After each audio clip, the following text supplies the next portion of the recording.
Good to see you. My name's Joe. I'm the pastor here at City View Church and excited to spend some time with you. I want to share a little bit about this song in case you're not familiar.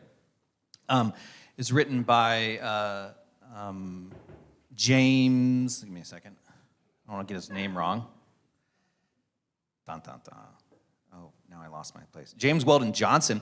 He was the organizing officer for the NAACP during the Civil Rights Movement and was also a prolific writer. Part of the Harlem Renaissance with his poems, anthologies, and other writings. And this song was put to music by his younger brother and then became known as the Black National Anthem.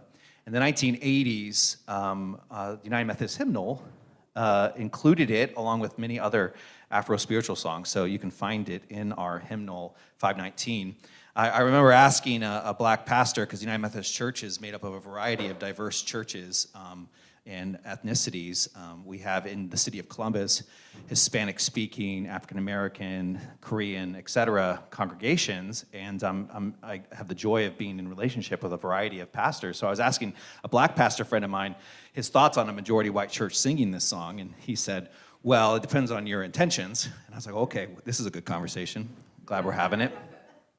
You know, if it's being presented as sort of a black national anthem, you know, that might feel a little bit like cultural appropriation, but it's in our hymnal, he said. So if you're doing it as a hymn, as you would any hymn, then that's great. And so I just thought that was an interesting insight from the black church and the history of that song, a song that means a lot to this congregation and something that was done very regularly in the previous iteration at St. Luke's United Methodist Church. So not in my notes, that was just extra bonus. Yeah.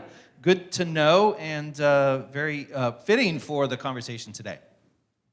We're in a series right now called The Prophets. We've been working our way, one weekend, I shouldn't say we've been working. We are going to work our way through the lectionary readings that are provided to us through the Revised Common Lectionary. So many churches around the world read the same set of scriptures every week. This is a tradition. It's often the case in more traditional churches, but it goes back into the core of Christian history, and we celebrate this in a variety of ways. One thing you might not know is on the This Week tab. Was that mentioned earlier? Sam, twice? I snuck out for a second. I assumed it was. If you go there, cityviewcolumbus.org/thisweek, use the QR code, etc., and you scroll to the bottom, you'll see a button that says Daily Readings.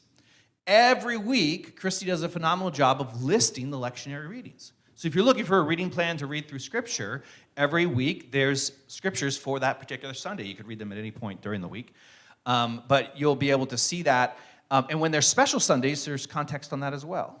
So if it's like National Hispanic History Month and these special Sundays, there's some context in that place as well. So you can check that out, and you'll see if you go there that the readings include readings from the prophets. So over the next couple of weeks, we're working through some of the lectionary readings on the prophets.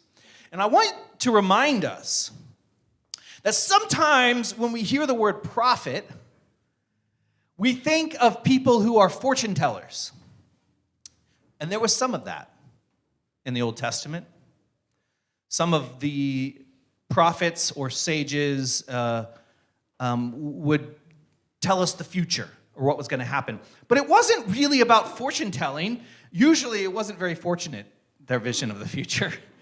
It was more so about truth telling, of speaking hard truths to powerful people. The tendency to hold leaders, often political leaders, accountable. I mentioned last week how in a democratic society we have this thing called the free press, and it's meant to hold elected officials accountable. Of course, if you can get people to not trust the press, then that becomes less valuable. But, and you know, it's one of the branches of government in a democratic society that we forget. It's the fourth branch. It's this accountability of saying, hey, I'm not sure this is really what we want. And then the people vote accordingly. Well, the prophets, in an ancient sort of way, in a non-democratic society, filled that sort of role. They would look at what the kings were doing, what the nations were doing, what the nation of Israel was doing, what the surrounding nations were doing, and they would critique, oftentimes speaking for God. as the mouthpiece of God. And so our scripture reading today reflects this very thing. Isaiah writes as if God is speaking. So we're kind of invited to imagine the divine addressing us. And it's a powerful little proclamation. So if you want to follow along, we're going to be looking at Isaiah 42, verses 1 through 9. And you can follow along old school. I mentioned the hymnal earlier. We got that. But if you pull the black book out and go to 1124, you can follow along as well. So if you're a visual learner, I do encourage you to pull that out. It's very helpful to have like something to look at. I'm a visual learner, so that's really important to me. But Isaiah 42, it starts with the heading, The Servant of the Lord. It's on page 1124, and we'll be reading through this and kind of offering some thoughts as we go. And it starts by saying this. Remember, it's in quotation, so the Isaiah is like, hey, this is the, mouthpiece of God speaking. Here is my servant whom I uphold, my chosen one in whom I delight. Let's pause there. One of the common metaphors in the prophets is a courtroom. A lot of times in modern society, we kind of have limited our faith to an image of a divine being, that God is God and there's nothing else. But in the ancient world, the divine space was filled with divine beings and what was referred to as the heavenly council. And so you have to imagine a heavenly, metaphorical, supernatural courtroom. And you can imagine that however you want. The desk can be made out of clouds with bright lights if you want. Have fun with it. But you got to imagine a courtroom. It's the court of the king mixed with the court of the judge. It's kind of all blended together. And it's this courtroom. And in these courtrooms, what is the case here and many other places in the prophets is that God is speaking to the divine council. There's a great mystery. Who's the divine council? It's the divine council. It's the heavenly beings. Let's just embrace the metaphor, okay? I don't have a good answer for it. But God is speaking to them, making an argument. So God is arguing in front of the divine council and oftentimes presenting evidence. One of the examples you can think of is the story of Job. You all biblical scholars in the room remember Job. And God is talking to one of his prosecutors known as Satan, translated later, which meant prosecutor or accuser. Prosecutor, accuser, very similar. So we translated it as Satan. That's got some negative connotations. We don't even know if Satan was bad at this point. But God is talking to one of his prosecutors and presenting evidence. He says, look at my evidence in the person of Job. And the prosecutor is like, well, let's test this evidence. And they begin this massive science experiment with Job. Poor Job. Very much a rat in a maze story, if you're not familiar with the story of Job. And it does not work out well for Job until the very end. But God and his prosecutor are debating whether Job is sincerely in love with God. Okay, so this is the story of Job. You see this kind of thing where God is presenting evidence. And so here, we're presented with a courtroom. And God is speaking. And God says, here is my servant, whom I am well pleased with. The heart of this, what God is saying is, the mission of God, this person's going to be a part of it, and they're going to do a really good job. They're going to accomplish a lot. Now, for the biblical scholars in the room, when this says, here is my servant whom I am well pleased, who I am delighted in, depending on your translation, does that ring any bells? Does that sound similar to somewhere? Mark chapter 11. Jesus is being baptized by John the Baptist. A dove descends, the heavens break open, it says, and a voice from the heavens says, this is my son whom I am well pleased with. I was sitting and thinking about this. Because you have this servant in Isaiah, and you have other places where God is saying, here, look at one of my servants. Job, there's other examples, but look at one of my servants. This is evidence that we're going to move in the right direction as a society. This servant is going to push us forward in the right way. God is saying, look, this is my evidence to you. I am very proud of this person. They're going to do a great job. You see that in Isaiah 42. You see it in the story of Jesus being baptized. You see it other places in Scripture. And I found myself comparing this to this parable Jesus tells, the parable of the talents. The long and short of it is this landowner gives money or talents to various members of his staff, tells them to invest it. 2 of them invest it, 1 of them doesn't. The ones who do invest it, he comes back, they've increased the fold, and what does he say to them? Well done, my good and faithful servant. And that's a parable I sat with. Yeah, they said, well done, here's more money, you can do more with it. But he's like, well, it's a very similar language. This is someone I'm well pleased with. And this is a parable I was familiar with at a very young age. And so for me, the idea of God saying, well done, I am very pleased with you, was something that would happen if I did what I was supposed to do. And I placed this affirmation from God on the other end of a task. God would look at me and say, well done, Joe, if I didn't botch it. That's what I sat with. And I carried this, and I didn't realize I was carrying this assumption until I started researching this passage, and I started looking at Jesus and the servant and other passages. And do you notice how this story is different? Before they've done anything, God looks at them and says, this is somebody who I'm well pleased with. Take yourself to the courtroom. Imaginary, metaphorical, heavenly, bright lights, clouds, whatever courtroom of God. And where do you find yourself? Can you imagine yourself with God setting you up as evidence that the world is going to be okay? Hey, look at this person. I love them. This is part of the reason why everything's going to work out. Can you imagine yourself in that position? Or do you tend to imagine yourself more so on the other side with the prosecutor saying, hey, look at this person. They sure better prove their innocence. Otherwise, they're guilty. They sure better work a lot harder. If they don't, they're going to be in trouble. Do you see yourself through the eyes of God as somebody who is inherently beautiful, who God deeply loves? Or do you tend to see yourself as somebody that has to earn their way?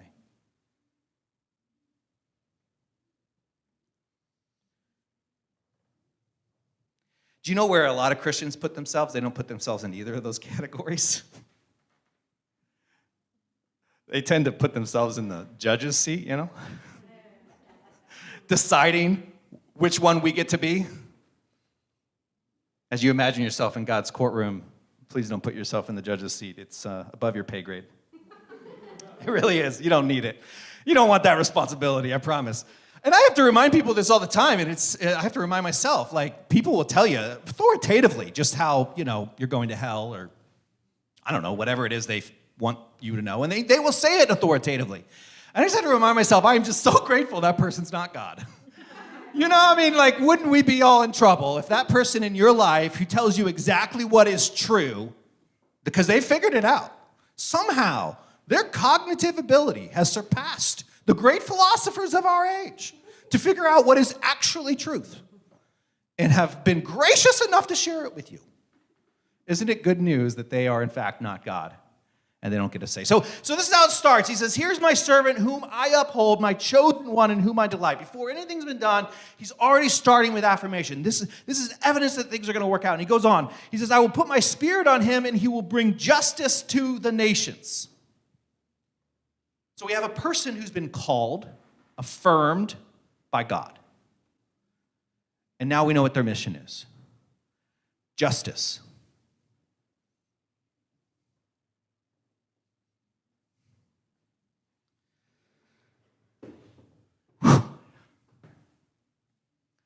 I've been thinking about the American justice system. And I've been comparing it to the biblical understanding of justice. And I've decided that I should now only refer to it as the American so-called justice system. The American justice system is divided into 3 parts. I'm going to criticize it, I want to let you know that I do not have a better option. I don't have an answer, but I'm still going to criticize it. I have the mic. I'm allowed to do this. You have the law enforcement. You have the judiciary, courts that decide people's fates, and you have the correction system where we imprison people. And I want to talk specifically around prison. Many of you know that the U.S. incarceration rate for any developed countries is much higher than it needs to be. It's significantly higher. We incarcerate approximately 531 people per 100,000 residents. 500 people out of 100,000. It has declined since its peak in 2008, but it remains significantly higher than other industrialized nations, like UK is 144 per 100,000, and Canada is 85 per 100,000. So, just as reference. Here's a few other facts I'm going to share about the system, and I'm going to offer commentary. As the most recent comprehensive counts, there are roughly 1.9 million people currently incarcerated, split between federal, state prisons, and local jails. If you include those on probation or parole, the number rises approximately to 5.4 million people. As of the most recent comprehensive counts, there are roughly, I just read that. Racial disparity in incarceration also has deep historical roots shaped by legacies of slavery, segregation, discriminatory policing, and policies like the war on drugs that disproportionately targeted communities of color. Even controlling for crime rates, people of color consistently face higher arrests, sentencing, and incarceration rates, with systemic bias accumulating across the criminal so-called justice process. This is a major factor. As of 2024, an estimated 4.4 million Americans are now prohibited from voting due to a felony conviction. So this is what this means. So not only do people end up in prison, most people in prison come home. That's just also a fact. And many of those who come home no longer have a voice in our system. So if you can arrest a majority of a population that you don't like, give them a felony conviction, put them in prison for a couple years, and send them home, now you've also robbed them of their voice and vote. So these are all just facts. And we kind of accept it as like, what else should we do? Like, what else can we do? And this is what hit me. I'm not sharing all of this just out of context. This is what actually hit me as I was preparing and trying to understand justice. I jumped to verse 7 in this. It's still on that same page, but it's over right across from it. And it defines justice as to open eyes that are blind, to free captives from prison, and to release from the dungeon those who sit in darkness. And I was reminded of something, and I had to go and research it more. I was like, is the prison system in the ancient world ever lifted up as a solution to the problems in society? This is a question I had. And the answer is no. When prison is mentioned in Scripture, there's a clause in the Old Testament Torah that refers to holding people temporarily until their sentence can be confirmed, but that's it. Just a temporary holding cell while we try to figure out what happened. That's the only bit there. Now, I will be honest, the Old Testament also was like, we should just kill a lot of them. There was capital punishment. So that's the other side of the coin. I'm a biblical scholar, I'm telling you that was part of their system as well. But when it comes to isolation, putting people into isolation forever and segregating them from society forever, you just don't see it. In fact, there's probably around 70 to 90, just from an initial research, references in the Bible that when talking about prison or captivity or something similar, is referring to the release of captives. People being delivered from prison. Prison predominantly in Scripture, Old and New, and you can think of lots of examples. My Name is one of those stories. Joseph. Some of you know that one. There was a great play about it, and all kinds of good musical, yeah. Great movie. But there's countless stories where you can think of this where prison is set up as the antagonist, as the villain.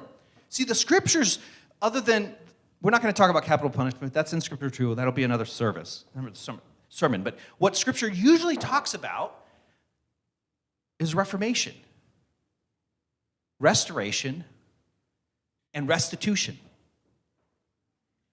How do we engage in a community to change someone for the better?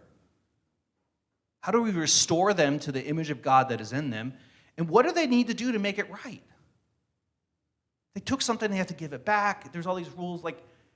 In other words, when somebody messes up really big in society, in the Scriptures, it's this idea that you've got to work together to figure that out.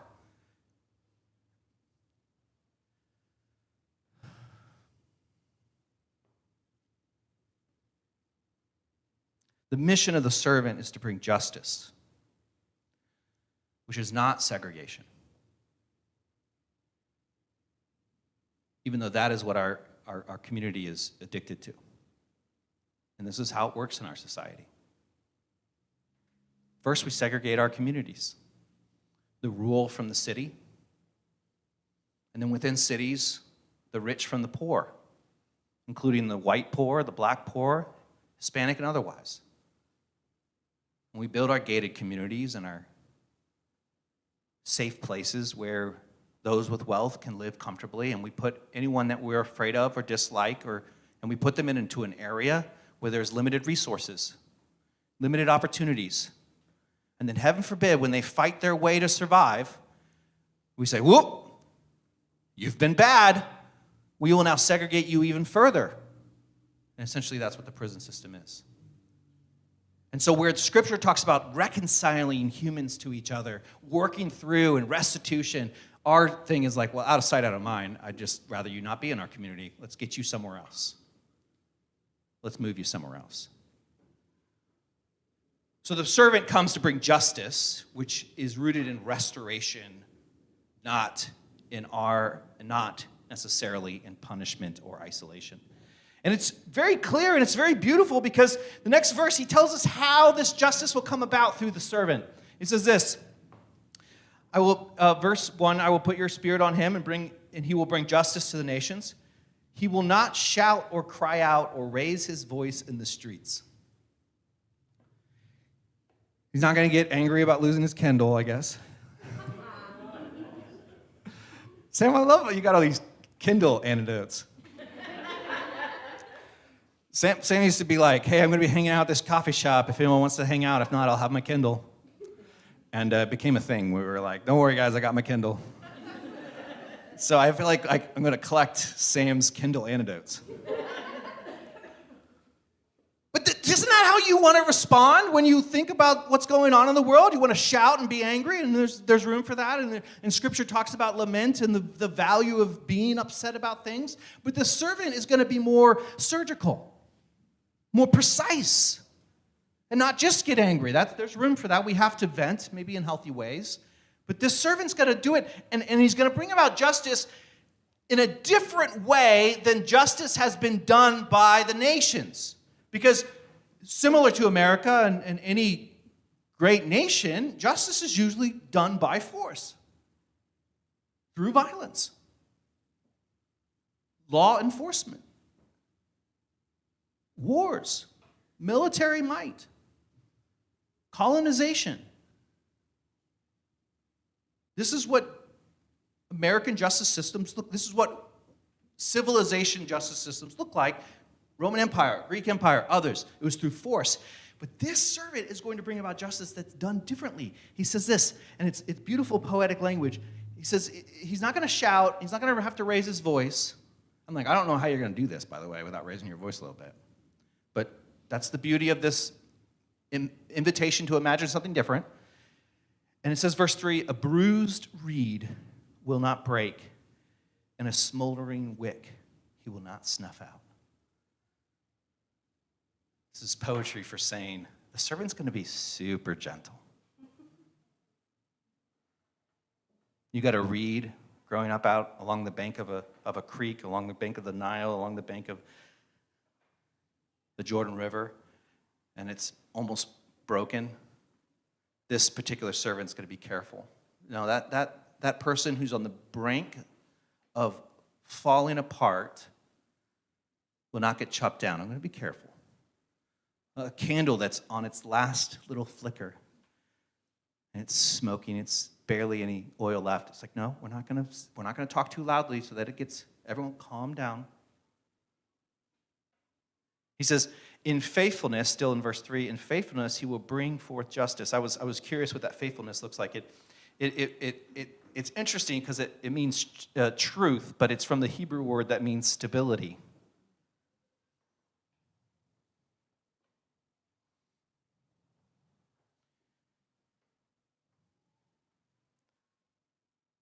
I've found that harshness towards others is not sustainable or stable.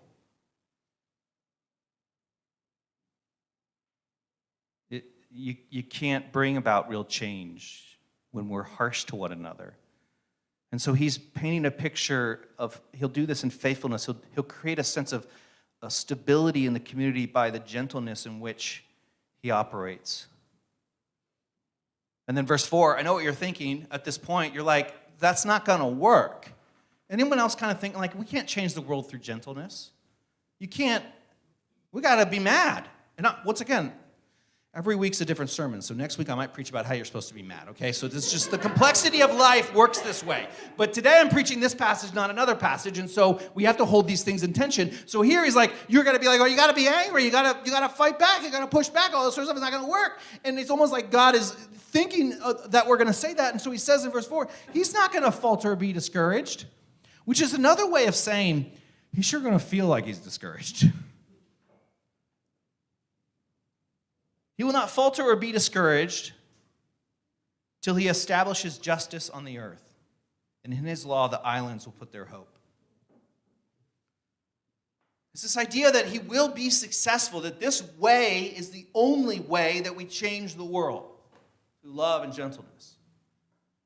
And that though we might get discouraged and we might stumble and fall and get confused, when we engage in gentleness that leads to justice, it is the way that will change the world. He goes on. This is what the Lord, the God, says. And I love this because what he's going to do is God's going to list God's credentials before God says something next. So first, pay attention to the credentials. God's like, here's what I'm bringing to the table. And then here's what I'm going to say about it. All right? So this is what's going on right now.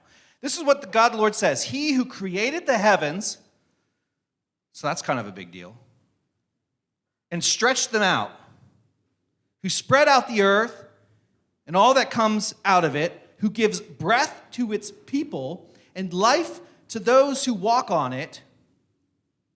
So those are the credentials, I, the Lord, have called you in righteousness. And I love this part. I will take hold of your hand. In case you were wondering, I was making up the whole gentleness stuff and I was just misinterpreting. God's like, I have created everything, and I will take your hand. I mean, what more gentle could God do? It's this promise to hold hands with us and to walk on the shore. We're not going to be doing it alone. We don't have to do it alone. There's a lot that needs to be done in this world, and we can't fix it all. But God has set us aside to be servants, and he's going to take our hand and walk with us. He says, I will keep you and make you to be a covenant for the people and a light to the Gentiles, to open the eyes that are blind. We come back to that passage. To free captives from prison, to release from the dungeon those who sit in darkness. You have to imagine God walking with us. I'm going to take your hand, and then we're like, okay, God, come this way. We're going to go change the world. And then God's like, no. We have to actually go to the prison first and unlock the doors. And we're like, well, God, I'm not allowed to do that. And God's like, no, it's okay. Come with me. We're going to give sight to the blind, release the captives. And it says, I am the Lord, that is my name. I will not give glory to another or praise to idols. See, the former things have taken place, and new things I declare. Before they spring into being, I announce them to you. God is saying, here's what God's saying. There's a modern proverb that says, the definition of insanity. Anyone remember that one? Yeah, doing the same thing over and expecting different results is the definition of insanity. God, in a poetic way, is kind of saying, hey, everything you think we should be doing, we've done that. It didn't work out well. we should do something new. We should try something new. I love starting new things. It's one of my favorite things to do. And because I've started a lot of new things and I have a lot of crazy ideas, I've had a lot of people tell me my ideas are crazy. And I've learned to just be okay with that. Because I've learned that none of us like change that we're not leading. So I've had to I like the idea because I came up with it. But then when other people come up with crazy ideas, my initial reaction is the same that everyone gives me. I'm like, hold on. And whenever someone comes up with something new, a new way of thinking about the world, our first reaction, of course, is to be resistant, to push back, to get uncomfortable. And I think we can just name that and say, hey, you know what? New things make us uncomfortable, but God is inviting us into something new. So what does justice sound like? We're invited into a courtroom. The nations at this point are on trial before the heavenly council, and God brings forth a servant. Many would say that servant is represented in the very person of Jesus. As you dig into the commentary, you realize that it's much bigger than that. Of course, Jesus would be part of the servant being pictured here, but there's also this tendency in Scripture to say this is someone who is being called by God to do something in the world. And so I invite you to imagine yourself as that servant who's put before the heavenly council and said, here's somebody who's going to make the world a better place, who's going to promote justice, to do it through gentleness, as difficult as that is, and to trust that God will be with us through it all. I'm going to invite the band to come up for our closing song. This song is going to be new to many of you, but it's one that we used to sing all the time when City View was previously, before we merged with St. Luke's, was Central City. We were a church plant out of Central Avenue, a lot of C words there. Anyways, we have my mentor in our previous church is in Athens, Ohio, and this song was written by one of our worship leaders. And Maria is from that community as well. And I'll post a really great video, by the way, of her on Facebook if you want to see it. But it's one we sing often, and the chorus goes, I don't want to miss tell us the chorus real quick. Yeah, what's the Father line? of compassion, God of justice and truth, teach us not just to love you, but to love like you do. The song is beautiful because so many times in Christian worship, there's a lot of like me-centered songs about me and God's love for me and me loving God, and it's worship-based. And I'm not against worship, I love it, but I love this song because it's like, teach us not just to love you, God, but to love like you do. At the heart of our pursuit of justice, I would say that's a pretty good way to summarize it. So if you're willing, please stand and we'll sing this song together. You'll learn it real quick, I promise, if you don't know it.